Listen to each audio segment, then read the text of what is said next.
नमस्कार साथियों, मैं आपका दोस्त राजा यादव आपके अपने sky world training camp Samastipur Bihar में आप तमाम साथियों का हार्दिक अभिनंदन करता हूं। साथियों, आज हमारे पास कुछ बेहतरीन क्वेश्चन है जो कि दिल्ली पुलिस ड्राइवर भर्ती के लिए एकदम सुटेबल है, कारगर है, असरदार है। तो चलिए आज इन्हीं क्वेश्चन को तोड़ फोड़ के गर्दा उड़ाते हैं। पहला क्वेश्चन हमारे पास आज है कि हीट मीटर जो होता है गाड़ी में, हीट मीटर का इंडिकेशन कितना होना चाहिए। देखिए आखिर हीट मीटर क्या है समझते हैं। देखिए सबसे पहले तो हम लोग जानेंगे कि हीट मीटर होता क्या है। आप लोग गाड़ी चलाते हैं अगर फोर व्हीलर तो जानते होंगे, नहीं जानते हैं तो जान लीजिए। नीचे लिखल रहेगा सी और ऊपर लिखल रहेगा एच। सी का मतलब होता है कूल, यहां लिखते हैं हम सी और एच।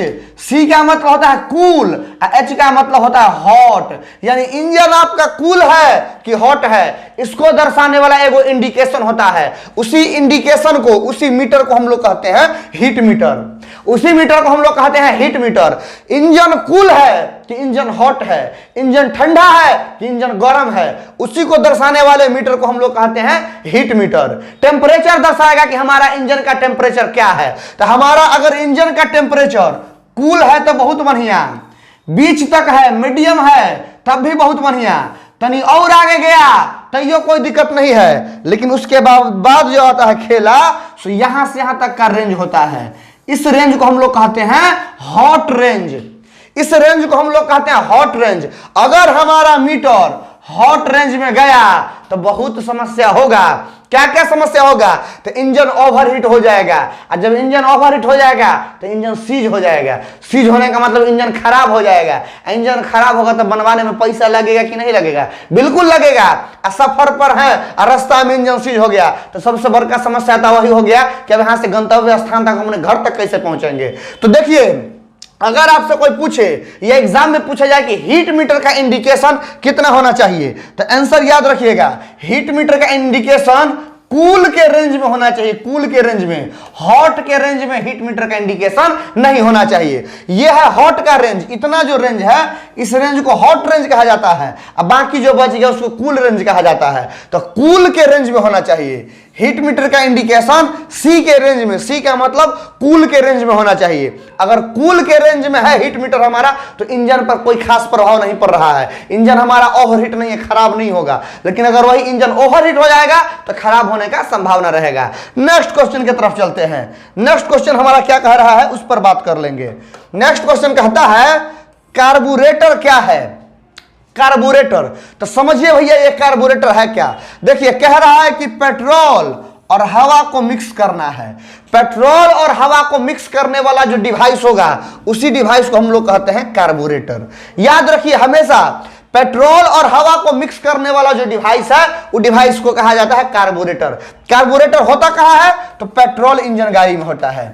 कार्बोरेटर याद रखिए किस गाड़ी में होता है? तो पेट्रोल इंजन गाड़ी में। भाई पेट्रोल है चाहे डीजल है, जलाने के लिए हवा जरूरी है। तो पेट्रोल में हवा को मिक्स करने का काम कौन कर रहा है? कार्बोरेटर। यही डीजल इंजन गाड़ी में किया था टर्बो। हम पीछे पढ़ा चुके हैं आपको कि डीजल इंजन गाड़ी में पेट्रोल और हवा को मिक्स करने का काम कौन किया था? टर्बो। लेकिन वही पेट्रोल इंजन गाड़ी में पेट्रोल और हवा को मिक्स करने का काम कौन करता है? कार्बोरेटर। पुराना मॉडल गाड़ी में कार्बोरेटर होता था, नया मॉडल जितना भी गाड़ी आता है पेट्रोल इंजन, उसमें एमपीएफआई होता है। एमपीएफआई के द्वारा जो है सो पेट्रोल और हवा को मिक्स किया जाता है। तो अगर अब आप पूछिएगा कि सर एमपीएफआई क्या है, तो उसके बारे में बाद में बात करेंगे। फिलहाल इतने जानिए कि एमपीएफआई एक ऐसा सिस्टम है जो कि पेट्रोल और हवा को मिक्स करने का काम करता है। किस गाड़ी में मिक्स करता है? तो पेट्रोल इंजन गाड़ी में। पहले आता था कार्बोरेटर, कार्बोरेटर के बाद अब क्या आ रहा है? एमपीएफआई, जो कि क्या करता है? पेट्रोल और हवा को मिक्स करता है। क्यों मिक्स करता है? तो दुनिया में किसी भी चीज को जलने के लिए हवा जरूरी है, पेट्रोल को जलने के लिए भी हवा जरूरी है। तो हवा को मिक्स करने का काम कार्बोरेटर भी करता है और एमपीएफआई भी। पुराना मॉडल गाड़ी में कार्बोरेटर, नया मॉडल गाड़ी में एमपीएफआई। समझ में आ गया होगा। डीजल इंजन गाड़ी में क्या रहता था? डीजल इंजन गाड़ी में टर्बो हुआ करता था। बात समझ में आ गया होगा। नेक्स्ट क्वेश्चन की तरफ चलते हैं। नेक्स्ट क्वेश्चन हमारा कह रहा है गाड़ी ड्राइव करने से पहले हमको अपना गाड़ी में क्या क्या चेक कर लेना चाहिए। देखिए हम आपको बताते हैं क्या क्या चेक करना चाहिए। सबसे पहले तो फ्यूल मीटर चेक कीजिए कि हमारी गाड़ी में तेल कितना है। फ्यूल मीटर चेक कीजिए कि गाड़ी में तेल कितना है। तेल अगर ठीक ठाक है तो बढ़िया, नहीं है तो तेल भरवाइए, उसके बाद सफर पर लेके निकलिए। नहीं तो गए सफर पर, सुनसान रास्ता में गाड़ी का तेल खत्म हो गया, पेट्रोल डीजल खत्म, क्या कीजिएगा? बर्बाद होइएगा, वहां पर बैठ के झक मारना पड़ेगा। इन चीजों से बचने के लिए सफर पर निकलने से पहले सबसे पहले हमें अपना फ्यूल मीटर चेक कर लेना है। नेक्स्ट टॉपिक आता है हीट मीटर। अभी अभी समझाए हैं कि गाड़ी को चला रहे हैं तो जरूर है कि चलने से पहले फिर हम क्या चेक करेंगे? Heat meter. अगर हमारा गाड़ी ओवर हीट है तो हम गाड़ी को नहीं चलाएंगे, गाड़ी को रोड के साइड में लगाएंगे, आधा घंटा 1 घंटा गाड़ी को ठंडा होने देंगे। जब गाड़ी का इंजन ठंडा हो जाएगा, हीट मीटर जो है, हीट मीटर एच के रेंज में नहीं, कहां आ जाएगा? सी के रेंज में आ जाएगा। तब फिर हम गाड़ी को स्टार्ट करेंगे और अपने सफर को आगे बढ़ाएंगे। अगर यही इंडिकेटर एच पर रहेगा तो हम लोग गाड़ी को ड्राइव नहीं करेंगे, गाड़ी को रोड के साइड में लगा करके गाड़ी को ठंडा होने देंगे। ठंडा क्यों होने देंगे? तो अगर ठंडा नहीं होने दीजिएगा तो इंजन ओवरहीट हो जाएगा, इंजन ओवरहीट होगा तो इंजन खराब हो जाएगा। नेक्स्ट टॉपिक देखिए, नेक्स्ट कहता है हैंड ब्रेक चेक कर लीजिए। गाड़ी आप चलाइएगा, हैंड ब्रेक यानी पार्किंग ब्रेक लगल रहेगा तो आपके पैर में रस्सी बांध के कहेंगे दौड़ो, आप दौड़ पाइएगा? नहीं दौड़ पाइएगा, आपका शरीर पर प्रभाव पड़ेगा। वही बात है, हैंड ब्रेक लगल है यानी कि आपने क्या कर दिया? गाड़ी को रोक दिया, आप तब फिर एक्सीलरेटर दे रहे हैं कि गाड़ी रे तुम चलो, तो गाड़ी पर बुरा प्रभाव पड़ेगा। तो गाड़ी के हैंड ब्रेक को चेक कीजिए, लगा है कि नहीं लगा है। अगर लगा है तो उसको गिराइए, हैंड ब्रेक को ऑफ कीजिए, तब जाकर के गाड़ी चलाइए। तब अगर आप गाड़ी चलाइएगा तो गाड़ी पर कोई बुरा प्रभाव नहीं पड़ेगा, गाड़ी आपका आराम से चलेगा। तो हैंड ब्रेक गिरा लेना है गाड़ी को चलाने से पहले।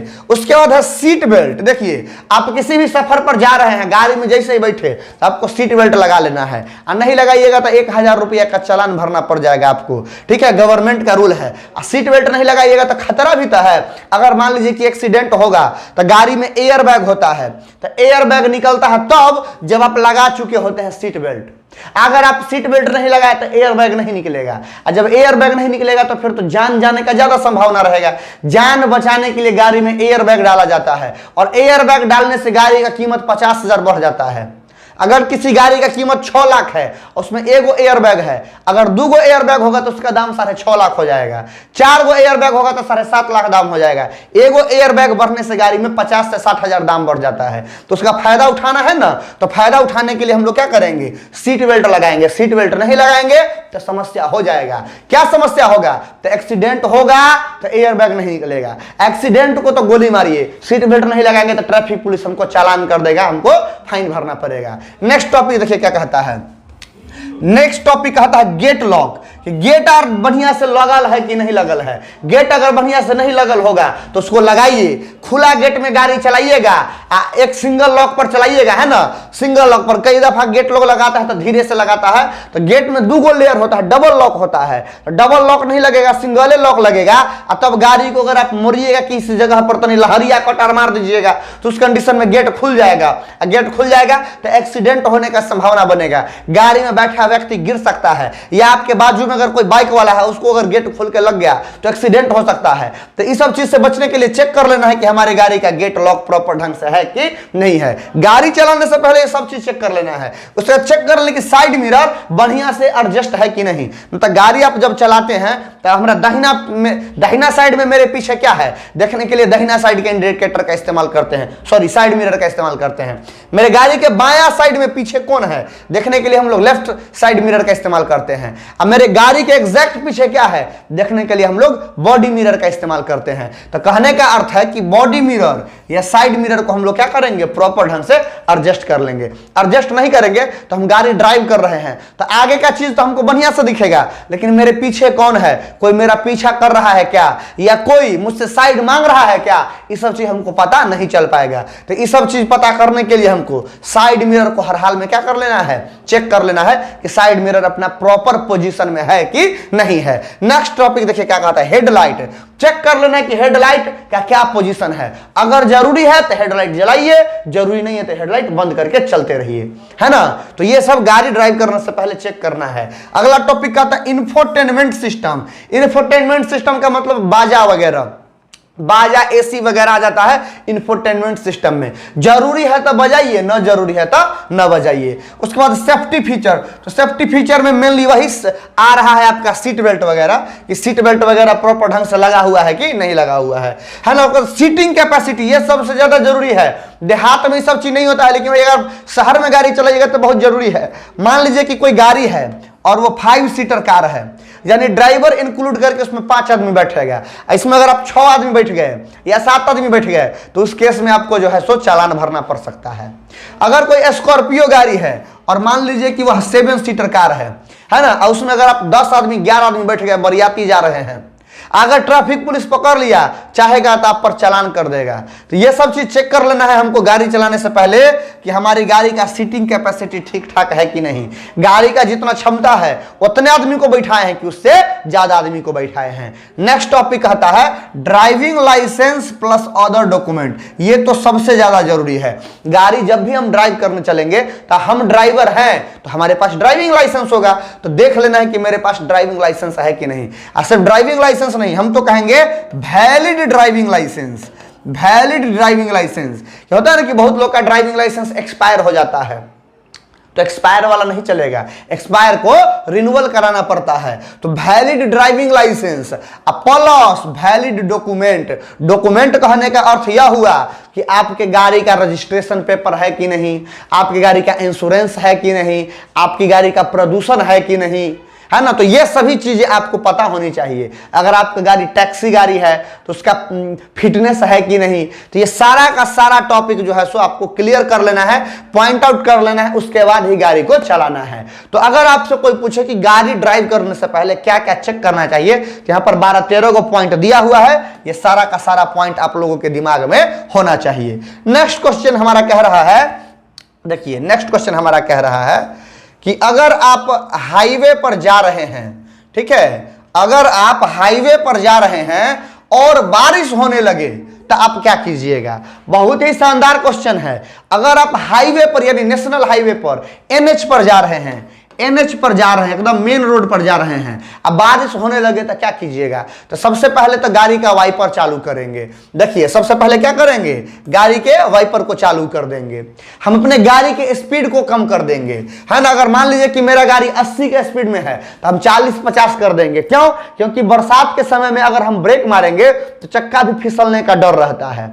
पहला समस्या तो एक्सीडेंट हो जाएगा अगर ज्यादा स्पीड में है तो। और दूसरा सबसे बड़ा समस्या यह होगा कि हमको अपना रास्ता साफ साफ नहीं दिखाई देता है। वर्षा जब होता है तो शीशा पर इतना ना पानी गिरने लगता है कि हमारा रास्ता साफ साफ हमको दिखाई नहीं देता है। तो इस केस से बचने के लिए, एक्सीडेंट से बचने के लिए, जब हम हाईवे पर चल रहे हैं और बारिश होने लगे तो सबसे पहले हम अपने गाड़ी के स्पीड को कम करेंगे, स्पीड कम कर लेंगे। उसके बाद चूंकि रास्ता हमको साफ साफ दिखाई नहीं दे रहा है इसलिए हम हेडलाइट ऑन कर देंगे, हेडलाइट जला देंगे। हेडलाइट जलाने से क्या होगा, हमको रास्ता सामने आराम से दिखाई देने लगेगा। उसके अलावा अगर कोई गाड़ी सामने से आ रहा है तो उसके ड्राइवर को भी दिखेगा कि हाँ मेरे सामने कोई गाड़ी है, तो उसको भी इंडिकेशन मिल जाएगा कि हाँ इधर से कोई गाड़ी आ रहा है, हमको इससे दूरी बना के चलना है, और नहीं तो एक्सीडेंट हो सकता है। तो ये चीज है कि हमको अपनी गाड़ी का हेडलाइट भी ऑन कर देना है। तीसरा बात कह रहा है कि अन्य गाड़ी से दूरी बना के चलना है। बिल्कुल हमको अन्य गाड़ी से दूरी बनाकर चलना है, क्योंकि होता क्या है कि बरसात हो रहा है, सड़क पर पानी जमा हुआ है, हम अगर नजदीक से सट के चलेंगे और फिर उसके चक्का से जो पानी उड़ता है तो पानी उड़ेगा हमारी गाड़ी पर पड़ेगा, तो फिर हम उस पर गुस्सा करेंगे, या हम ब्रेक मारेंगे और थोड़ा बहुत गाड़ी फिसलेगा, है ना, तो हमारी गाड़ी उसकी गाड़ी से टकराने का भय बना रहेगा।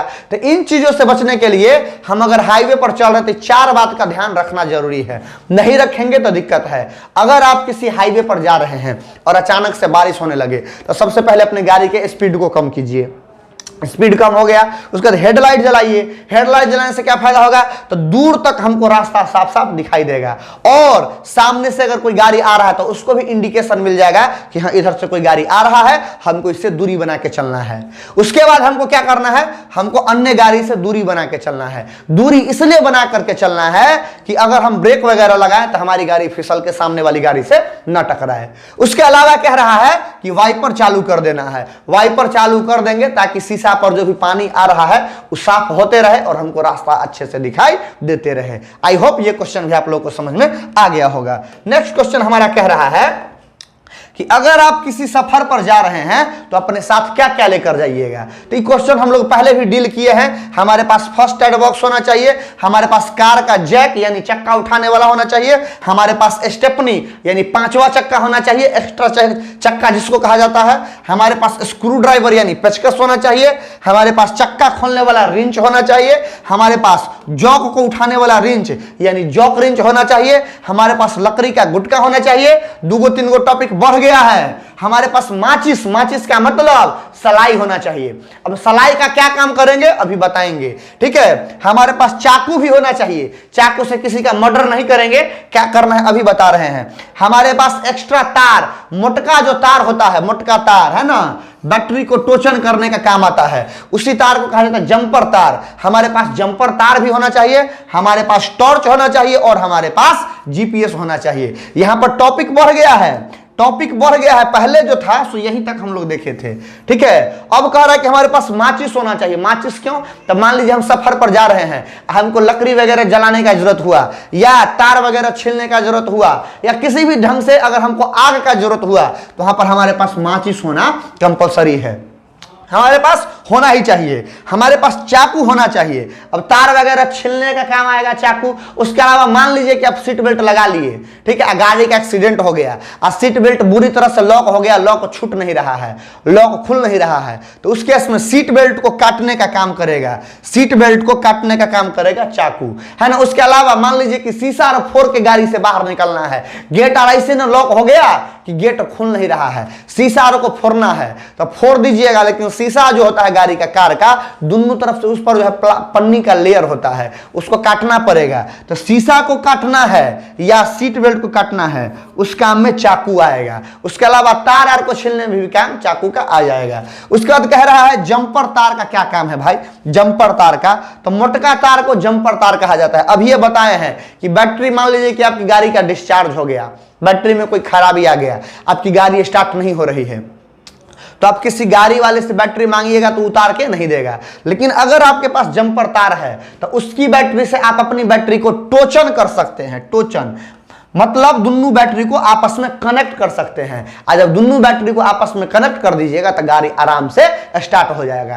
और जब गाड़ी आराम से स्टार्ट हो जाएगा तो फायदा तो होगा ही होगा, है ना भाई। बंद रहता तो सड़क में सुनसान पर पड़े रहते, लेकिन अब गाड़ी स्टार्ट हो गया तो हम अपने गंतव्य स्थान तक आराम से पहुंच सकते हैं। तो बैटरी को टूचन करने के लिए, है ना, बैटरी डिस्चार्ज होने पर उसको टूचन करने में यानी कि कनेक्ट करने में किसका काम आता है? जंपर तार का। फिर टॉर्च है तो अंधेरा जगह पर टॉर्च का इस्तेमाल हम लोग करेंगे।